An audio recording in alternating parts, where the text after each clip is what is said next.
మామూలుగా మహిళలకి emotional abuse అంటారు. మామూలుగా బయట కనిపించే అబ్యూజ్ వేరు, ఎమోషనల్ అబ్యూజ్ అని చెప్తూ ఉంటారు. అసలు ఎమోషనల్ అబ్యూజ్ అంటే ఏంటి? ఎక్కువగా టాక్సిక్ రిలేషన్స్‌లో మహిళలు అందులో నుంచి బయట రాలేకపోతారు. పోనీ అందులో ఉంటారా అంటే హ్యాపీగా ఉండలేరు. ఎందుకు అలా జరుగుతుంది? సో వాళ్ళు మల్టిపుల్ రోల్స్ ప్లే చేస్తున్నప్పుడు ఏంటంటే ఒక డిపెండెన్సీ కూడా వస్తుంది ఒక బాండింగ్ మీద. ఓకే, ఇప్పుడు నాకు పెళ్ళయింది, నేను నా ఫ్యామిలీని అంటే ఒక బాధ్యతని తీసుకుంటారు.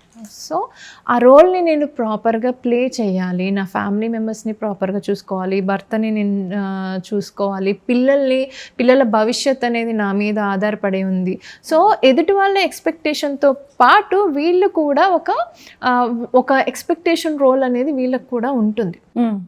సో నేను ఇలా ఉండాలి, ఇలా చేయాలి, ఒక కొంతమందిలో ఏంటంటే మోర్ ఆఫ్ పర్ఫెక్షనిజం చేద్దామని కూడా అనుకుంటారు. అలాంటి టైంలో కూడా మోర్ స్ట్రెస్ ఉంటుంది. సో అప్పుడు ఏంటంటే ఇవన్నీ ప్లే చేస్తున్నప్పుడు అరే మేము ఎక్కడో నేను అంత ఇవ్వలేకపోతున్నాను, నా వల్ల పూర్తి స్థాయిలో నేను చేయలేకపోతున్నాను, ఒక గిల్ట్ ఫీలింగ్ వస్తుంది, నా వల్లనే వాళ్ళు బాధపడుతున్నారేమో, నా వల్లనే అది అవుతుందేమో.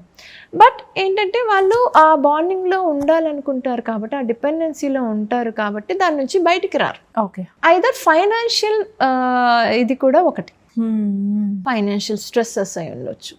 సో వాళ్ళ లైఫ్ టైం అంతా ఫ్యామిలీలో పెట్టినప్పుడు వాళ్ళకంటూ ఇండిపెండెంట్గా బ్రతకడానికి చేసుకోరు. సో ఫైనాన్షియల్ ఇష్యూస్లో కూడా ఉంటారు.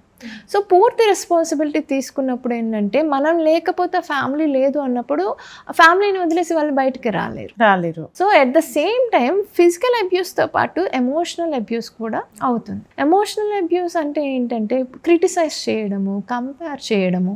సో అంటే మీరు ఏదైనా మంచిగా చేసినప్పుడు పొగడకపోయినా పర్లేదు, బట్ నార్మల్గా చేస్తున్న దానికి కూడా ఎక్కువగా క్రిటిసైజ్ చేసే అవకాశం ఉంది. ఎవరైనా లైక్ వాళ్ళు వర్క్ ప్లేస్లో అయినొచ్చు, ఫ్యామిలీలో, ఎనీ రిలేషన్. అండ్ కంపారిజన్స్ అనేది నాట్ ఓన్లీ ఫ్యామిలీ, తెలిసిన వాళ్ళు చుట్టుపక్కల ఫ్రీగా అడ్వైజ్ ఇచ్చే వాళ్ళు చాలామంది ఉంటారు. సో వీళ్ళందరి ద్వారా ఏంటంటే ఎమోషనల్గా కూడా వాళ్ళు డిస్టర్బ్ అవుతారు. కానీ అది ఎక్కడ ఎక్స్ప్రెస్ చేసుకోవాలి, ఆ వెంటిలేట్ చేసుకోవడానికి వాళ్ళకి ఒక పర్సన్ కావాలి. ఓకే, సో అది మిస్సింగ్. సో ఎప్పుడైతే వాళ్ళకున్న ప్రాబ్లమ్ని వాళ్ళు వెంటిలేట్ చేసుకోరో అప్పుడు పైలప్ అవుతుంది, స్ట్రెస్ బర్డెన్ అనేది ఇంక్రీజ్ అవుతుంది. కరెక్ట్. సో దానివల్ల ఫర్దర్గా వాళ్ళకి mental illnesses, different types of mental illnesses వచ్చే అవకాశం ఉంది. ఎక్కువగా అంటే మెన్తో కంపేర్ చేస్తే అరౌండ్ 10 to 20% ఎక్కువగా డిప్రెషన్ కానీ యాంగ్జైటీ కానీ ఉమెన్లో వస్తుంది. సో డిప్రెషన్, యాంగ్జైటీ మాత్రమే కాకుండా any other psychological disturbances like schizophrenia, bipolar effective disorder, ఇవి కూడా వస్తాయి ఉమెన్కి. Okay, so like any other person. Okay, so వాటితో పాటు ఏంటంటే కొంతమందికి ట్రామాటిక్ ఇష్యూస్ జరిగినప్పుడు పోస్ట్ ట్రామాటిక్ స్ట్రెస్ డిజార్డర్ అంటాం.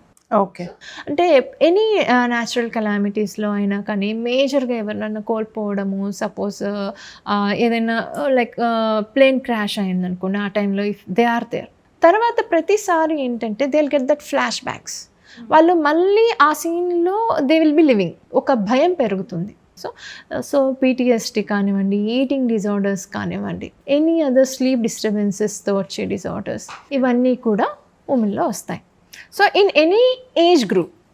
సో అంటే హైగా పర్ఫామ్ చేసే వాళ్ళల్లో మెంటల్ హెల్త్ ఇష్యూస్ ఉండవా అంటే ఉంటాయి, చిల్డ్రన్లో ఉండవా ఉంటాయి, ఓల్డ్ ఏజ్లో ఉండవా ఉంటాయి, యంగ్ అడల్ట్స్లో ఉండవా ఉంటాయి, ఏజ్కి ఉండాల్సిన ఆ ఏజ్కి ఉంటాయి.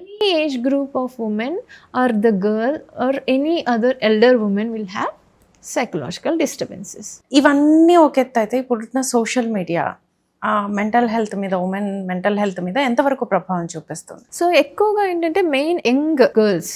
సో ఒక కంపారిజన్ ఉంటుంది. ఓకే, వీళ్ళకి ఇప్పుడు ఇంకా రీల్స్ ఎక్కువగా ఎఫెక్ట్ చూపిస్తుంది, రీల్స్ ఎక్కువ చూపిస్తూ ఉండొచ్చు. అంటే ఎదుటి వాళ్ళకు ఉన్నాయని మనకు ఉండాలి, దాంతో అవసరం ఉందా లేదా అనేది సెకండరీ. ఓకే, వాళ్ళకి ఫోన్ ఉంది మనకు ఉండాలి, వాళ్ళకి ఈ సోషల్ మీడియాలో అకౌంట్స్ ఉన్నాయి మనకు ఉండాలి, వాళ్ళకి ఇన్ని లైక్స్ వచ్చాయి మనకు లైక్స్ రావాలి, ఫేక్ ఐడెంటిటీ. సో అంటే ఎదుటి వాళ్ళ ఐడెంటిటీ వాళ్ళకు నచ్చుతుంది, సో నాకు అదే కావాలి. సో ఎప్పుడైతే వాళ్ళకు ఒక ఐడెంటిటీ కావాలో లేకపోతే నాకు ఇలానే ఉండాలి అని వాళ్ళు అనుకుంటారో, ఎక్స్పెక్టేషన్ అనేది ఎప్పుడైతే రీచ్ అవ్వలేకపోతున్నారో, then they land up in psychological disturbances.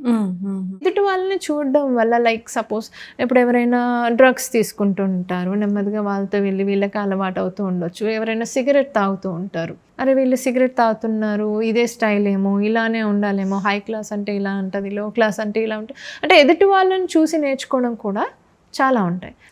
తెలియదు కదా, సేమ్ టైం సోషల్ మీడియాతో ఇన్ఫ్లుయెన్స్ అవ్వడం, cyber crime, cyber bullying, all these issues. So ఒక్కసారి వాళ్ళు ఏదైనా ప్రాబ్లంలోకి ఇరుక్కున్నారనుకోండి, దాని తర్వాత ఏం చేయాలో వాళ్ళకి అర్థం కాదు. ఎందుకంటే అప్పటిదాకా వాళ్ళు ఎవరు అడ్వైస్ తీసుకోవట్లేదు, వెల్ విషర్స్ కూడా ఎవరు ఉండరు. ఇప్పుడు ఒక ప్రాబ్లంలోకి వచ్చిన తర్వాత అప్పుడు వాళ్ళు ఎవరికి వెంటిలేట్ చేసుకోవాలి? Family support that is also required. Okay, ఎవరైనా వెల్ విషర్స్ ఉండడం, సపోర్ట్ అనేది అవసరం. అప్పుడు అట్లీస్ట్ వాళ్ళు చెప్పడమో వీళ్ళు అబ్జర్వ్ చేయడమో ఉంటుంది. సో తన చుట్టూ ఉన్న వాళ్ళు అబ్జర్వ్ చేస్తే దీనిని తొందరగా సేవ్ చేయొచ్చు. ఓకే, ఇప్పుడు మీరు అన్నట్టుగా ఫ్యామిలీ సపోర్ట్ అంటున్నారు కదా, ఫ్యామిలీ సపోర్ట్ ఎన్ని ఫ్యామిలీస్కి వస్తుంది? ఉమెన్కి కూడా ఇష్యూస్ ఉంటాయి, వాళ్ళు కూడా స్ట్రెస్ ఫీల్ అవుతారు, వాళ్ళకు కూడా సపోర్ట్ అవసరం. సో వేరే అందరిలాగే వాళ్ళు న్యూట్రిషియస్ ఫుడ్ తినాలి, వాళ్ళు ప్రాపర్గా నిద్రపోవాలి, వాళ్ళు వాళ్ళ ఎమోషన్ని, స్ట్రెస్ని ఎక్స్ప్రెస్ చేయాలి. సో ఇదంతా సపోర్ట్ ఉన్నప్పుడు డెఫినెట్గా ఆ మెంటల్ హెల్త్ ఇష్యూస్ రావడం అనేది తగ్గుతుంది. ఓకే, ఫ్యామిలీ సపోర్ట్ కంపారిటివ్గా తక్కువ ఉంది, బట్ ప్రీవియస్గా ఉన్న దాంతో పోలిస్తే much better.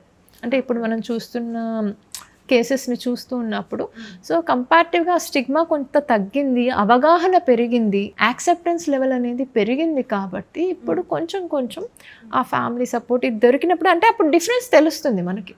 Okay, so family support దొరికినప్పుడు ఏంటంటే తొందరగా వాళ్ళు ప్రాబ్లమ్ని గుర్తించి ట్రీట్మెంట్కి సరైన టైంలో వస్తారు. అది అర్థం చేసుకుంటే సపోర్ట్ ఆటోమేటిక్గా వస్తుంది.